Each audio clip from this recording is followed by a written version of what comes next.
Hello, my name is Debbie Ison and I class myself as a hypnotherapist, although I am actually trained in about 10 different holistic and complementary therapies. And the reason I'm trained in lots of different therapies is because everybody is unique and different.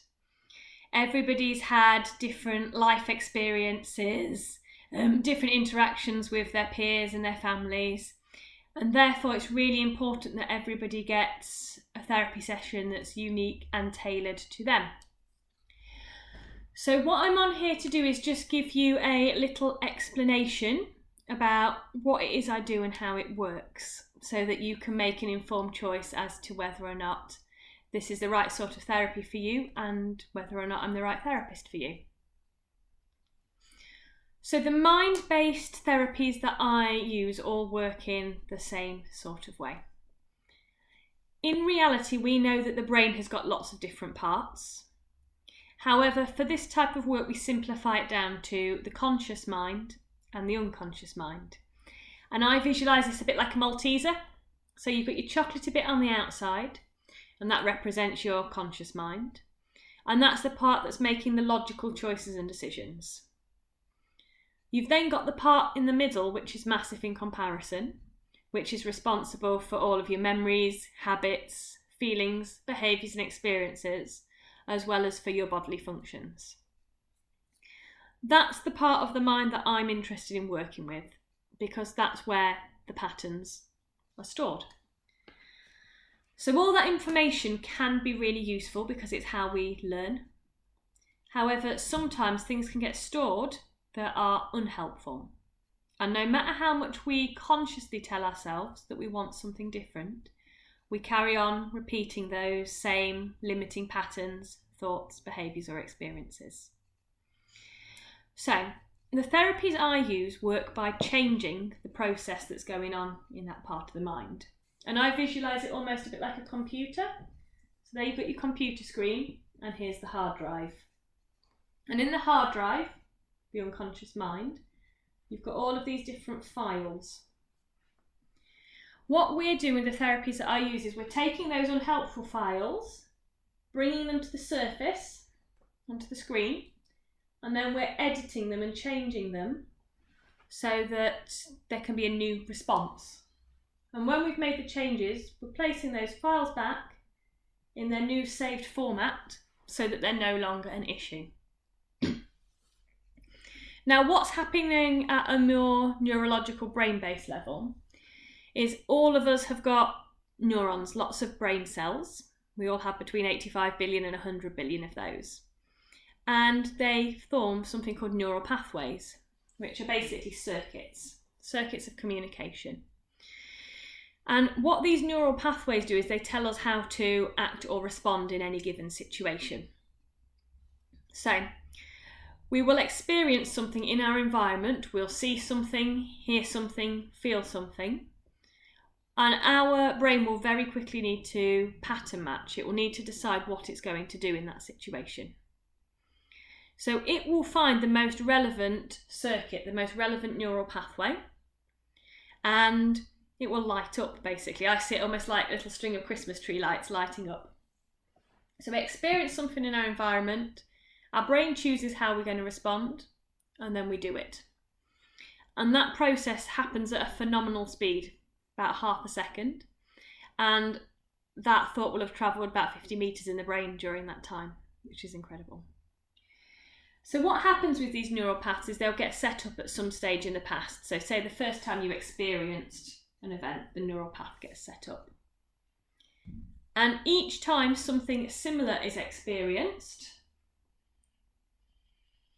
it will get added to this neural pathway. And they will keep getting added. So you might have to say experience it at 2 years old, 4, 7, 10, 20, however old you are. And the more this neural pathway gets used, the stronger it becomes, and therefore the more likely that you're going to go back to the same patterns of behaviour even if you don't want them or they're unhelpful. So what my role is as a therapist is to use all the different strategies that I use to neutralise these issues along the neural path so that they no longer cause the emotional reactions in the same way. And what then happens is after a while this circuit breaks, and because it breaks it no longer makes sense, and instead the brain will reroute itself to something more helpful, and we decide what that more helpful is going to be. So when you come and work with me, what we do is we have a chat as to what you no longer want or need and what you would like instead. And then through all the different therapies that I use, we find a way to do that. So hypnotherapy, what that is it's becoming less focused on your external environment and more focused inward. So you become more focused on your own thought processes.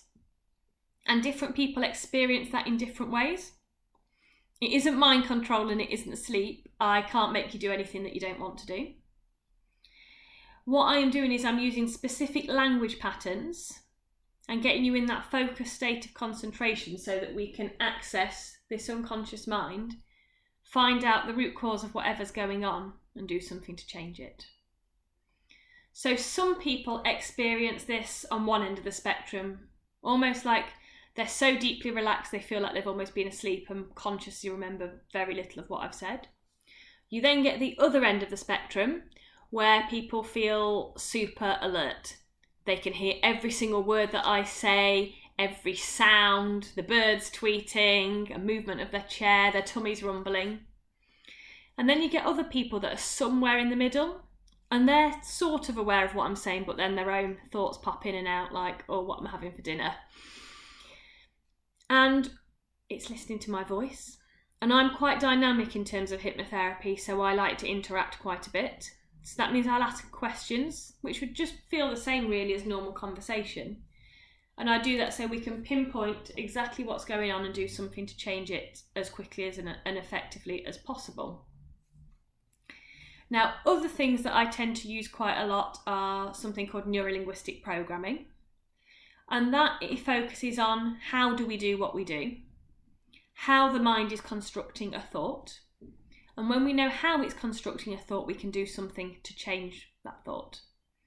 And we do that through the mind-body connection and communication and body language.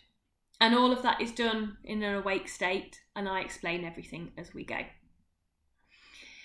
I then use a lot of eye movement therapy, primarily integral eye movement therapy. And now this is fascinating. So the idea of this is our brains and our eyes are linked. So you've probably noticed it, you'll notice it on me as I'm talking. My eyes dart everywhere as I'm communicating. And that is because my mind is accessing different parts of information that I construct a thought out of. So, for example, for about 90% of the population, if they're looking up and to their left, they are remembering an image, where if they're looking up and to their right, they're creating one. And then so ear height to the left, recalling a sound, ear height to their right, creating one. If they're looking down to their left, they're talking to themselves, and down to the right, they're accessing their feelings. And what this basically means is the eyes and the brain are linked. So we can use the process in reverse. So by sitting in your chair and following my finger with your eyes, we can use that method in such a way that it reprocesses the information in your brain so that it no longer causes the issues that it once was. Other therapies that I tend to use quite often are tapping-based therapies. Predominantly with that it would be TFT, thought field therapy. And the idea of this is that we are an energy system. So everything that happens in our body is an energetic process. So our thoughts, that's electrical energy. Our digestive system, chemical energy. Movement, kinetic energy. And sometimes the energy process that's involved in that can become a bit stagnant and stuck within the body. So by thinking about a specific issue and tapping on different acupressure points in the body, we can shift unwanted feelings and emotions to allow then the brain to reprocess the information differently. As well as that, there's lots of other bits that I use, and I explain them as we go along. So if you feel working with me is something that may be suitable for you or somebody you know, please do contact me and I'll be happy to arrange a consultation and have a chat to make sure that this is the right thing for you. I hope you have a great day and take care, and bye-bye for now.